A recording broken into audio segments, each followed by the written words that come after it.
어느 여선교사님의 이야기입니다. 이분이 아프가니스탄에서 사역하실 때 그 언어 선생님이신 이슬람 자매에게 복음을 전하고 싶었는데 좀처럼 전하기가 어려웠답니다. 그 나라는 복음 전하면 추방을 되거나 또는 생명의 위협을 당할 수 있는 나라이니까요.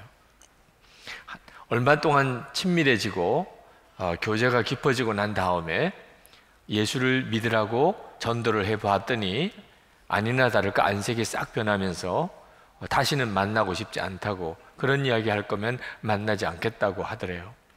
그래서 전도하는 일을 포기를 했었습니다. 근데 어느 날 아침에 큐티를 하는데 이 언어 선생님이 일찍 오신 거예요.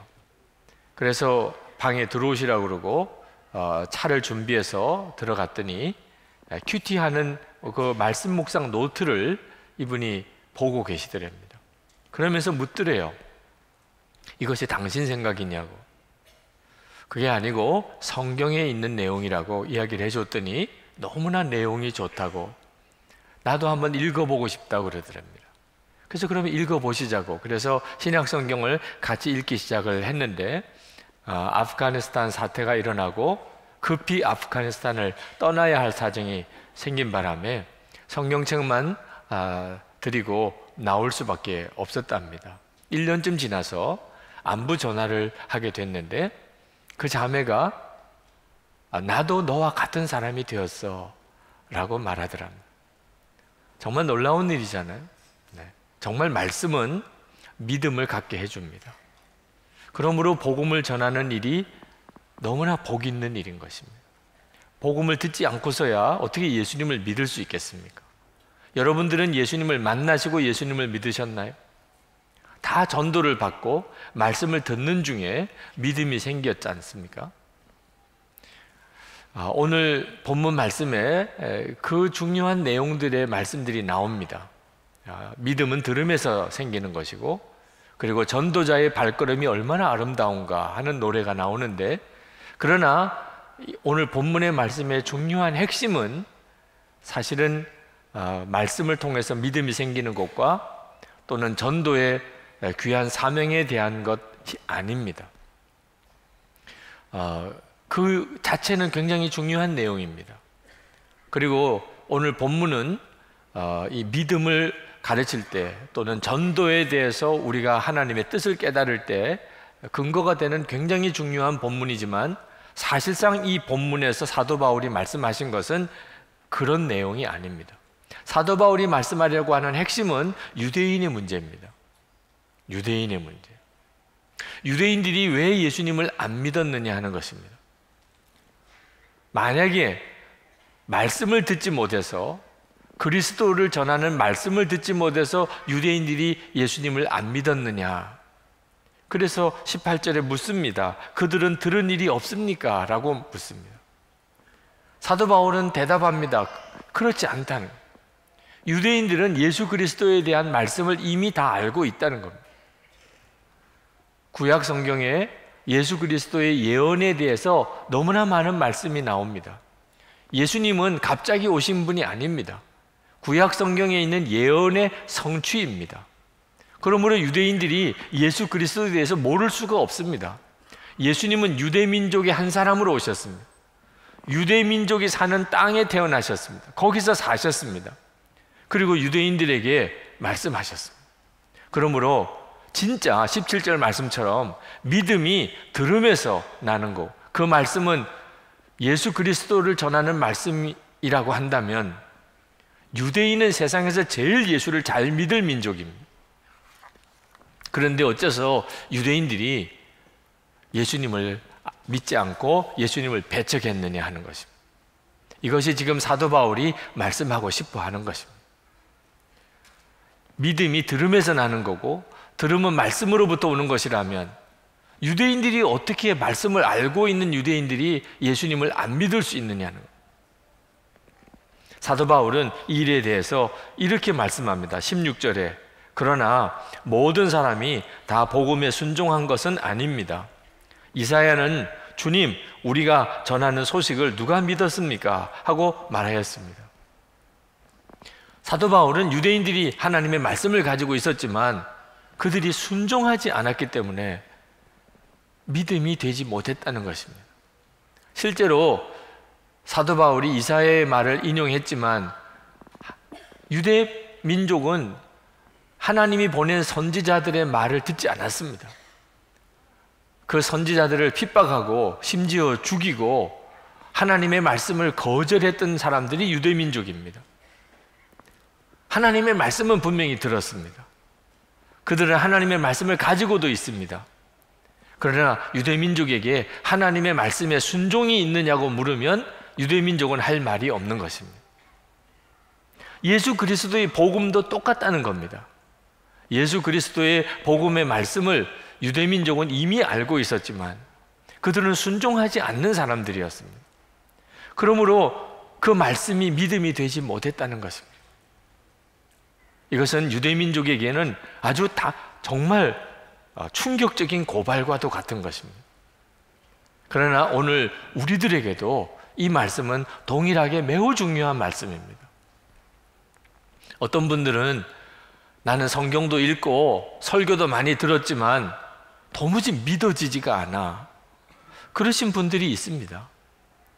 오늘도 이렇게 예배에 오셨지만 솔직히 잘 믿어지지 않는 것 때문에 고민스러운 분들이 있으실 겁니다. 설교를 계속 듣지만 성경을 나도 읽어는 보았지만 다 믿어지는 게 아닙니다.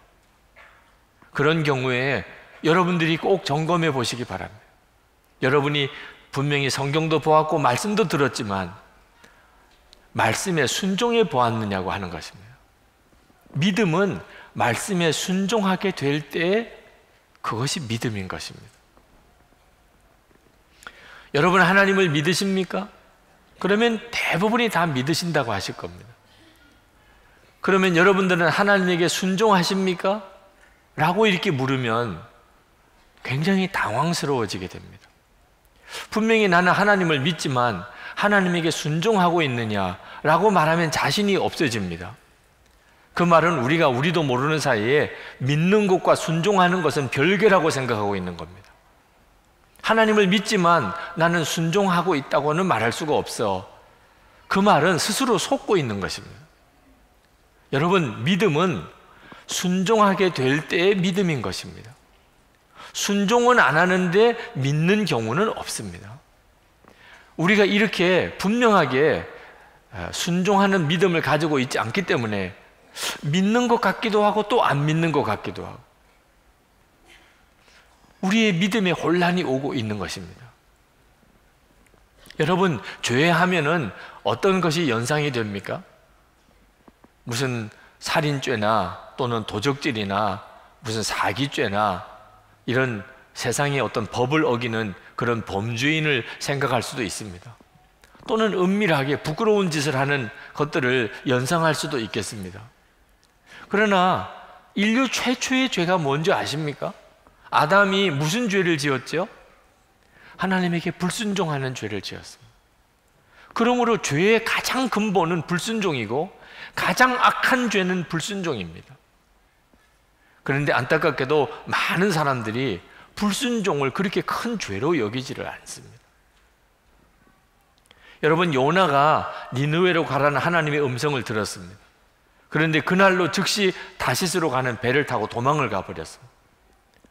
어떤 분들은 하나님의 음성을 그렇게 분명히 들었던 요나가 불순종한 것에 대해서 충격을 받았다는 분이 계셨습니다. 아, 내가 하나님의 음성을 그렇게 들었다면 나도 그럴 수 있을까?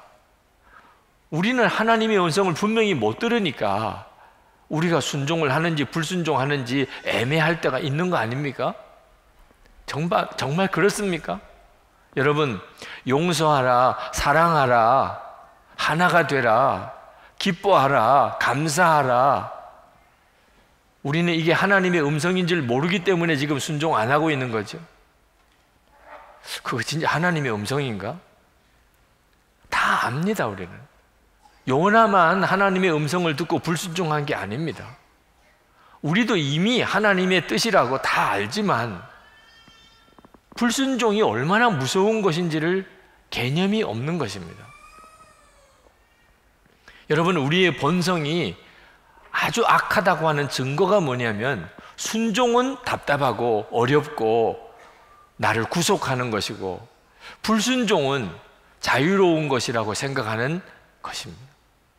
많은 분들이 그렇게 생각합니다. 많은 분들이 순종을 싫어합니다.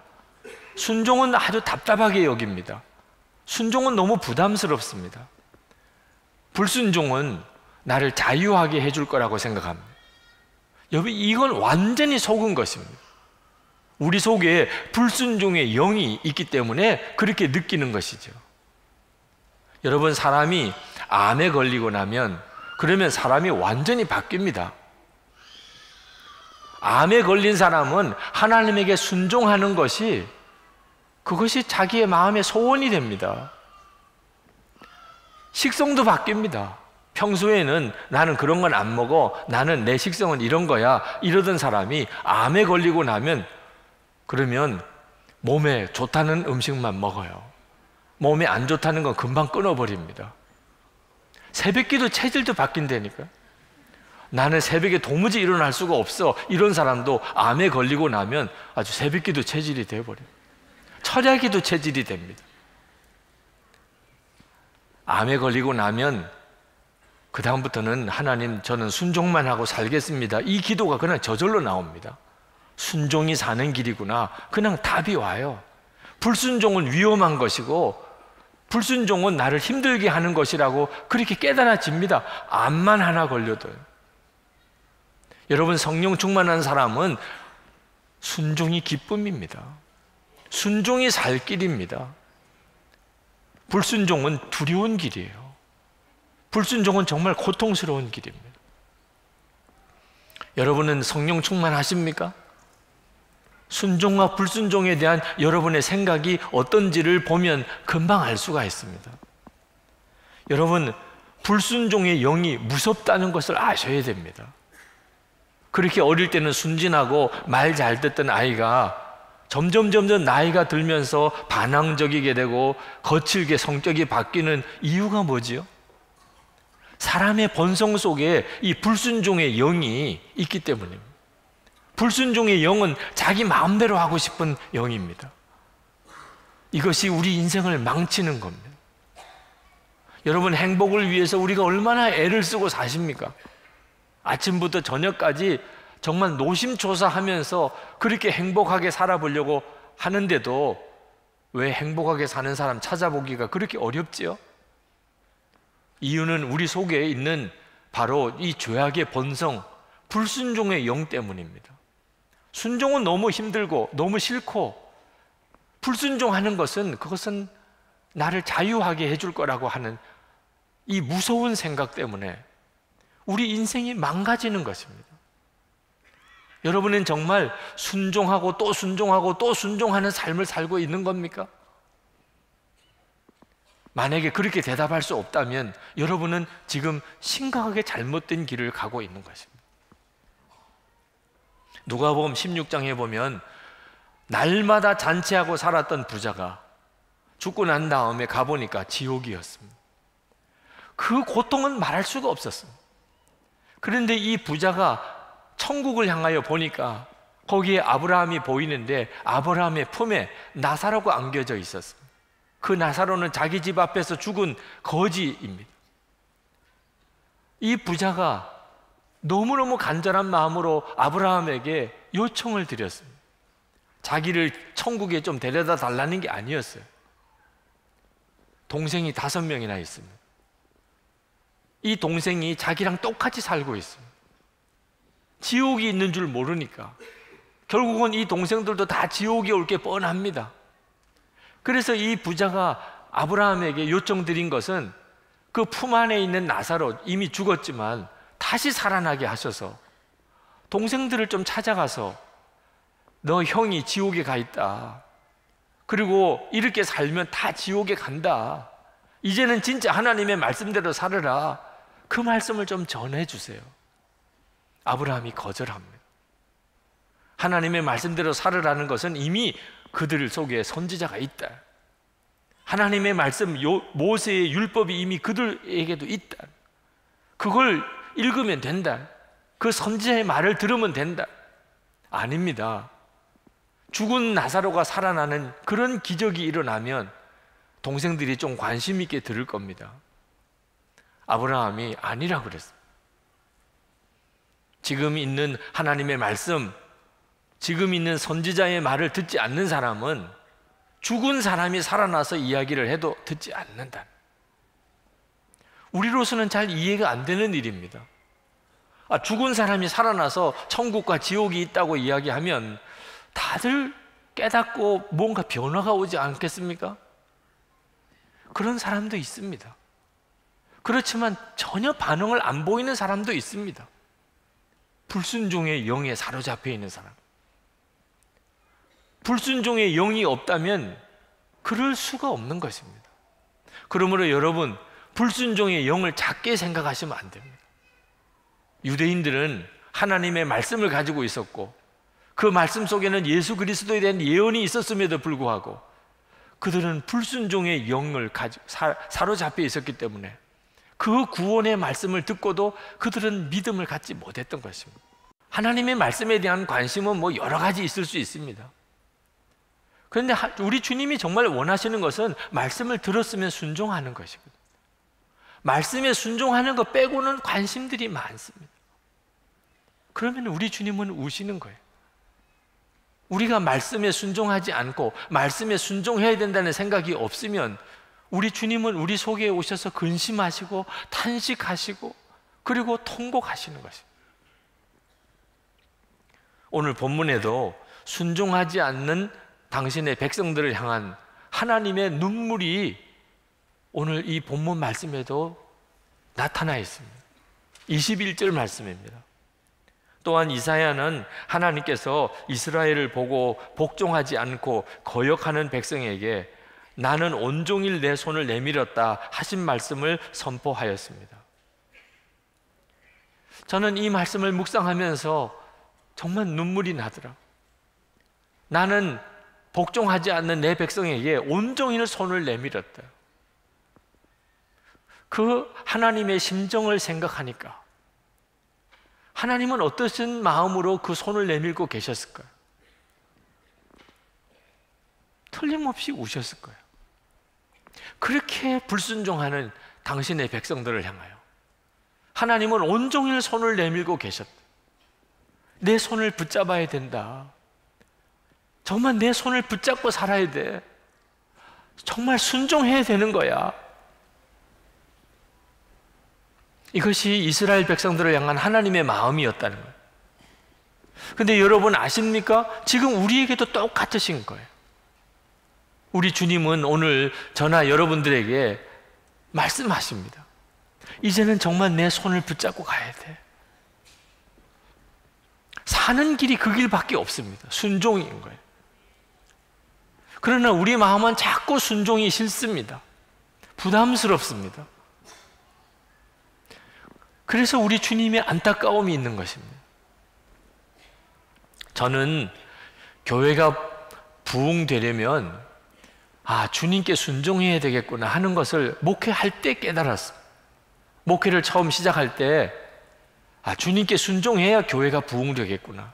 그래서 그때부터 어떻든지 주님께 순종하려고 애를 썼는데 주님께 순종하는 게 그렇게 쉬운 일이 아니더라.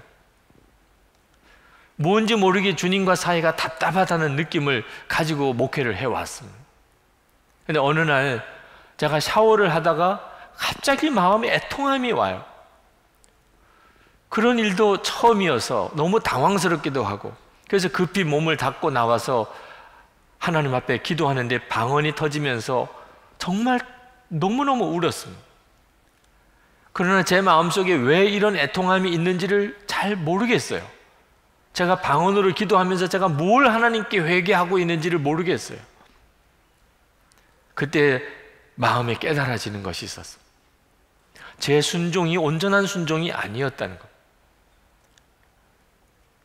저는 목표가 교회 부흥이었습니다. 제가 교회 목사고 담임 목회를 하니까 어떻든지 교회가 부흥되었으면 좋겠다. 그런데 교회가 부흥되려면 순종해야 된다고 하더라. 그래서 저는 순종을 하려고 한 거죠.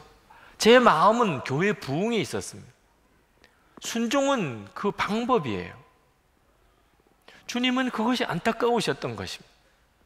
주님은 저에게 깨닫게 하시기를 너가 목표로 삼아야 될 것은 순종 그 자체라. 교회 부흥은 그건 그냥 선물일 뿐인 거예요. 하나님이 주실 수도 있고 안 주실 수도 있는 겁니다. 때가 되면 하나님이 역사를 하시겠지만 그때는 전적으로 하나님의 소관입니다. 하나님이 나에게 바라시는 것은 그냥 완전히 순종하는 것 그 자체입니다. 순종은 때때로 어려움을 가져오기도 합니다. 그러나 아무리 어렵고 힘들어도 순종했다면 성공인 것입니다. 저는 그 사실을 그때 깨달았어요. 그리고 그때 하나님께 기도했습니다. 하나님, 저는 교회가 부흥되는 것에 대해서는 하나님께 다 맡깁니다. 이제는 더 이상 그것이 저의 목표가 아닙니다. 제가 원하는 것은 제가 계속 순종하고 있는 것입니다. 하나님께 계속 순종하는 것이 저의 한 가지 목표입니다. 사람의 계획은 선해 보여도 온전히 하나님에게 순종하는 것이 아닐 수 있습니다. 여러분, 모세도 어느 날 깨달았습니다. 자기는 애굽의 왕자지만 자기의 뿌리는 히브리인이라는 걸. 히브리인들은 노예로 비참하게 살아가고 있습니다. 모세가 마음에 뜨거운 마음이 일어났습니다. 내가 내 민족을 위해서 살리라. 그리고는 그는 주먹으로 자기 민족을 해방시키려고 했습니다. 선한 계획이죠. 모세가 잘못했다고 누가 말하겠습니까? 그러나 그것 때문에 모세는 40년 동안 광야 도망자 생활을 해야 됐습니다. 하나님의 계획은 그게 아니었기 때문에. 다윗은 하나님의 성전을 짓고 싶어 했습니다. 그게 얼마나 아름다운 일입니까? 그러나 피 묻은 손으로 하나님은 성전 지어지는 걸 원치 않았습니다. 여러분, 하나님은 우리에게 뭘 큰 걸 해달라고 요구한 적이 없습니다. 여러분에게 하나님은 뭘 대단한 것을 요구하시지도 않습니다. 하나님이 요구하시는 것은 순종의 삶을 살라는. 여러분은 주님 앞에 질문에 대답을 할 준비를 하셔야 됩니다. 어디든지 주님을 따라갈 수 있습니까? 하나님의 뜻이라면 목숨까지도 버릴 각오가 되어 있습니까? 여러분이 이 질문에 대답할 수 있는 사람이어야 믿음이 있는 사람이에요. 우리가 이 질문에 부담스러운 것은 평소에 순종의 삶을 살지 않았기 때문입니다. 순종의 기쁨을 경험 안 해봤기 때문에. 예수님께서는 겟세마네 동산에서 이렇게 기도했습니다. 나의 원대로 마옵시고 아버지의 원대로 하옵소서. 아무것도 구한 게 없는 기도입니다. 그런데 이 기도는 가장 강력한 기도였고 온 인류를 구원하는 역사가 있었습니다. 저는 여러분들에게도 이 기도로 살기를 권해드립니다. 가정에서나 직장에서나 교회에서나 우리의 기도는 오직 하나입니다. 나의 원대로 마옵시고 아버지의 원대로 하옵소서. 그러면 우리의 인생은 진짜 믿음의 삶이 뭔지를 그대로 드러내는 삶이 됩니다. 정말 주님이 역사할 수 있는 그 인생이 되는 것입니다.